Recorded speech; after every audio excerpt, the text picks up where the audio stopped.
Hello everyone, स्वागत है आपका होम साइंस वर्ल्ड में। आज की क्लास में हम पढ़ने वाले हैं करंट अफेयर, जिसमें हम देखेंगे राष्ट्रीय और अंतर्राष्ट्रीय स्तर की कुछ सुर्खियां या मुद्दे जो भी चर्चा में रहे हैं। और इसमें हम लोग करंट अफेयर में कुछ एमसीक्यू सॉल्व करेंगे जो आपकी सभी प्रतियोगी परीक्षाओं की दृष्टि से महत्वपूर्ण हो सकते हैं। साथ ही साथ जो लोग जीआईसी एलटी एग्ज़ाम की तैयारी कर रहे हैं, होम साइंस वाले स्टूडेंट्स, उनके लिए भी क्लास महत्वपूर्ण हो जाती है, क्योंकि आपके करंट अफेयर से भी क्वेश्चन पूछे जाते हैं। तो आइए देखते हैं।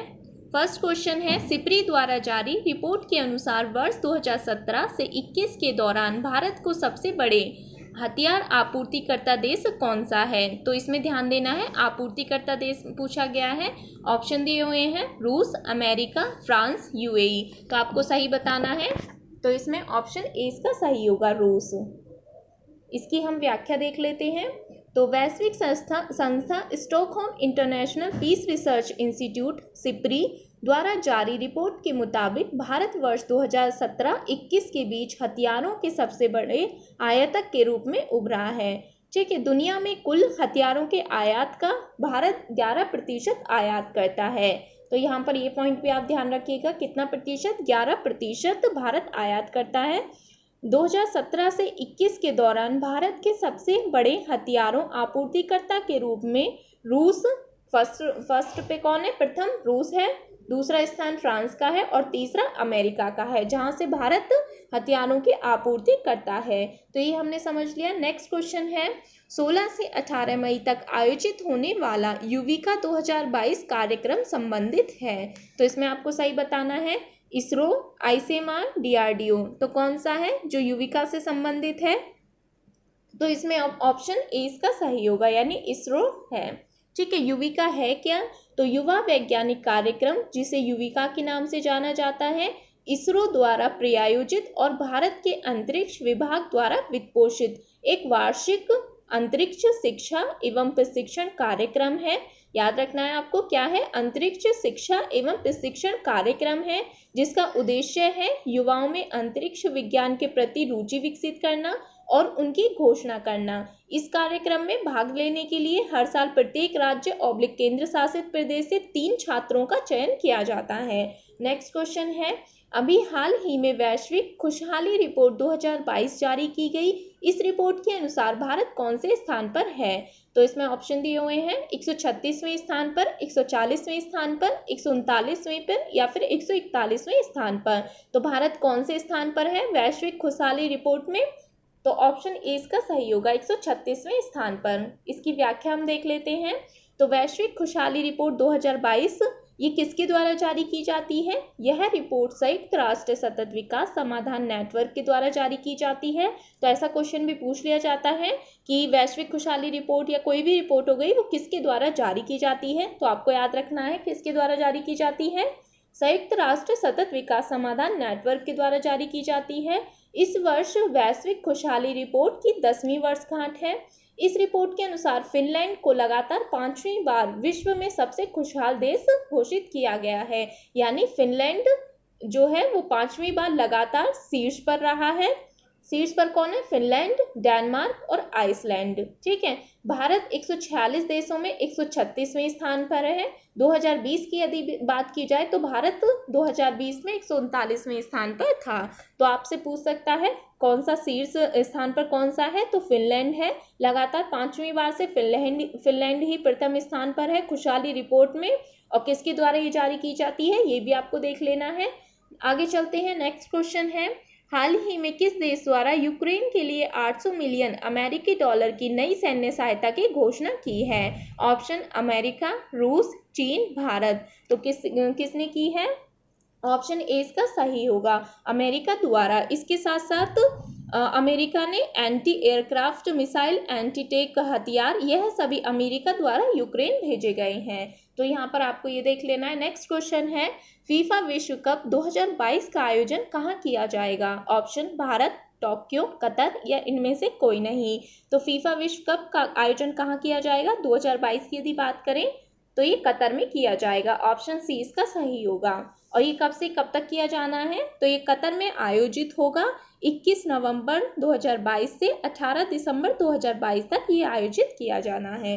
नेक्स्ट क्वेश्चन है, किस राज्य के लिविंग रूट ब्रिज को यूनेस्को की विश्व धरोहर स्थलों की संभावित सूची में शामिल किया जाएगा? ऑप्शन मिजोरम, अरुणाचल प्रदेश, मेघालय, असम। तो इसमें सही को आपको बताना है। तो यदि लिविंग रूट ब्रिज की हम ये बात करें तो ये कहाँ पर? मेघालय में। सी इसका सही होगा।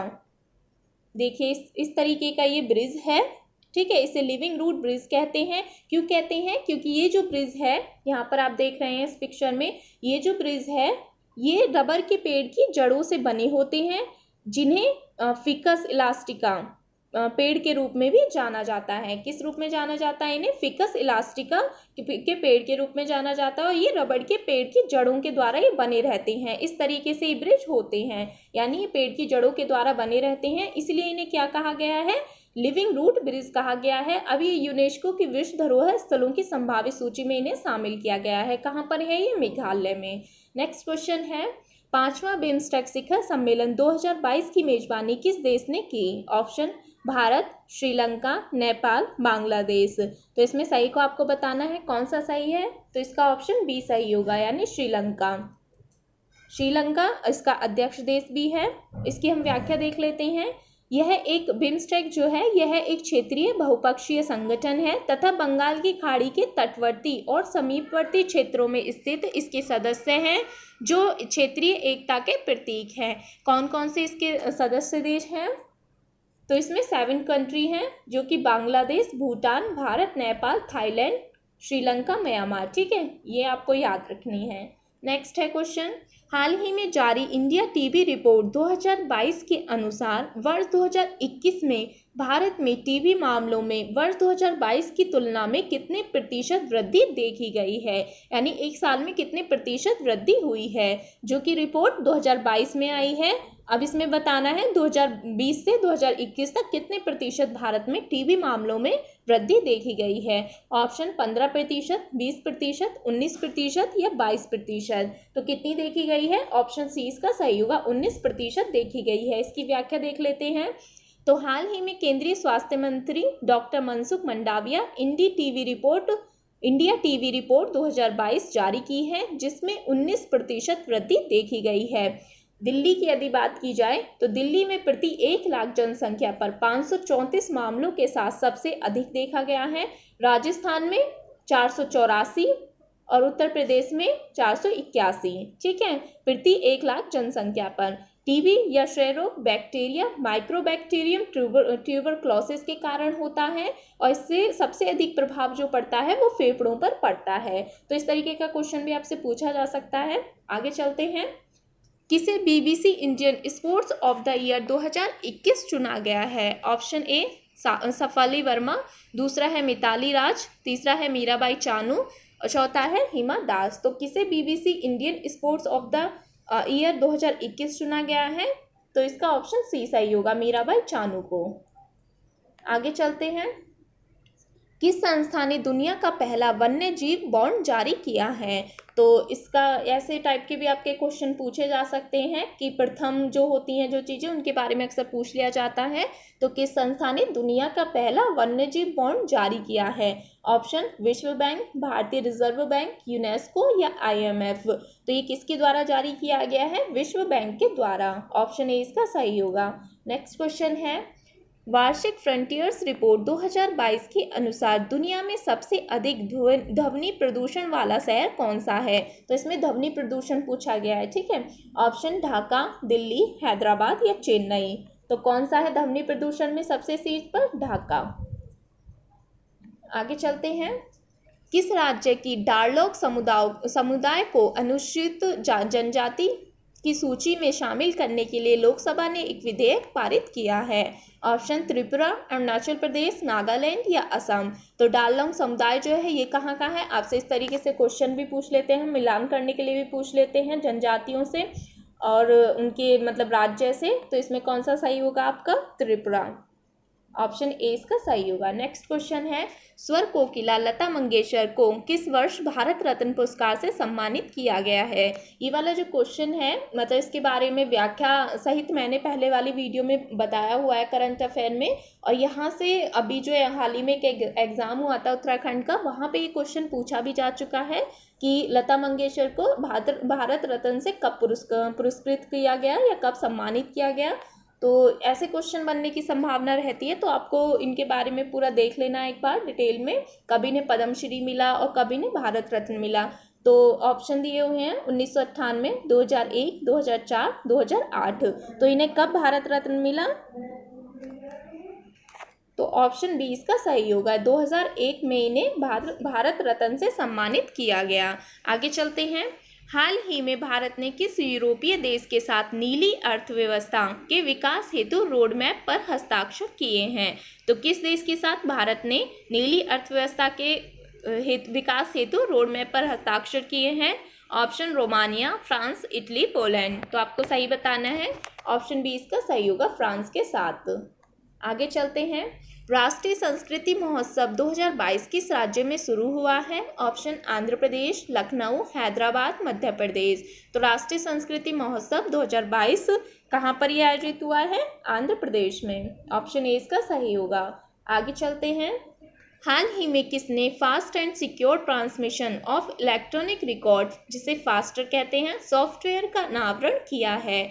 ऑप्शन दिए हुए हैं NV रमन ने, दीपक मिश्रा, रंजन गोगोई, शरद अरविंद बोबडे। तो किसके द्वारा ये फास्टर सॉफ्टवेयर का अनावरण किया गया है? तो ऑप्शन ए इसका सही होगा। अब फास्टर है क्या? तो फास्टर जो है ये जेल में जो कैदी रहते हैं उनकी रिहाई प्रक्रिया को तेज करने के लिए फास्टर सॉफ्टवेयर लाया गया है। आगे चलते हैं। हाल ही में भारत के किस पड़ोसी देश में आर्थिक संकट के चलते आपातकाल लागू किया गया है? ऑप्शन मालदीव में, पाकिस्तान में, बांग्लादेश में या श्रीलंका में। तो कहाँ पर आपातकाल लागू किया गया है? श्रीलंका में किया गया है। ऑप्शन डी इसका सही होगा। आपातकाल जो है 1 अप्रैल 2022 को लागू। ऐसे में मदद के लिए भारत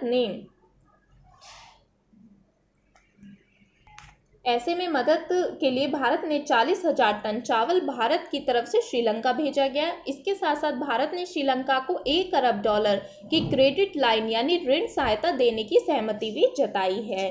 तो ये आप देख लीजिएगा। आगे चलते हैं। किस देश ने अंतरिक्ष में रूस और चीन के बढ़ते प्रभाव का मुकाबला करने के लिए नई डिफेंस स्पेस कमांड एजेंसी की स्थापना की है? Option Bharat, Australia, France, America. तो किसने की है? ऑप्शन बी इसका सही होगा, ऑस्ट्रेलिया ने। आगे चलते हैं। भ्रष्टाचार बौद्ध सूचकांक 2021 के अनुसार भारत कौन से स्थान पर है? ऑप्शन 86वें स्थान पर, 85वें स्थान पर, 55वें स्थान पर या फिर 54वें स्थान पर। तो भारत 2021 में भ्रष्टाचार बौद्ध सूचकांक में कौन से स्थान पर है? तो ये 85वें स्थान पर है। ऑप्शन 20 का सही होगा। यदि बात की जाए 2020 की, तो 2020 में ये था 86वें स्थान पर। और ये जो सूचकांक है भ्रष्टाचार बौद्ध सूचकांक, इसे कौन जारी करता है? तो इसे ट्रांसपेरेंसी इंटरनेशनल द्वारा जारी किया जाता है। ट्रांसपेरेंसी इंटरनेशनल द्वारा, ठीक है। 2021 में क्या था इसका सूचकांक में? भारत कौन से स्थान पर था? 85वें में। और 2020 की यदि बात की जाए तो 86वें स्थान पर था भारत। आगे चलते हैं। एशिया का सबसे बड़ा ट्यूलिप गार्डन कहाँ स्थित है, जिसे हाल ही में आम जनता के लिए खोला गया है? श्रीनगर जम्मू कश्मीर, शिमला हिमाचल प्रदेश, देहरादून उत्तराखंड या चंडीगढ़ में। तो ट्यूलिप गार्डन कहाँ पर स्थित है? तो ये श्रीनगर जम्मू कश्मीर में स्थित है। इसको हम देख लेते हैं। तो विश्व प्रसिद्ध डल झील के किनारे पहाड़ियों के घाटी में स्थित है। गार्डन में ट्यूलिप के रंग बिरंगे फूलों का इंद्रधनुष लोगों के आकर्षण का केंद्र बना हुआ है। ट्यूलिप फेस्टिवल एक वार्षिक उत्सव है जो कि अप्रैल महीने में आयोजित किया जाता है। यहाँ पर आप देख रहे होंगे कितना खूबसूरत है ये ट्यूलिप गार्डन। तो ये कहाँ पर है? श्रीनगर जम्मू कश्मीर में। तो ये हमारे 20 MCQ हो गए हैं। अगर इनमें किसी को कोई डाउट हो तो आप कमेंट सेक्शन में लिख दीजिएगा। चैनल को भी प्लीज़ आप लोग सब्सक्राइब कर दिया करें, अपने फ्रेंड्स को भी शेयर कर दिया करें। और करंट अफेयर आपके लिए सभी एग्जाम के लिए महत्वपूर्ण है। होम साइंस में भी GIC और LT एग्जाम की जो लोग प्रिपरेशन कर रहे हैं तो उनके लिए भी ये क्लास महत्वपूर्ण हो जाती है। इसी के साथ साथ जब आपका एग्जाम आने वाला होगा LT GIC का, तो हम जो भी GS उसमें पूछा जाता है उसकी क्लासेस भी ले आएंगे। फिलहाल आप लोग अभी करंट अफेयर को कर लीजिए, ठीक है। Thank you.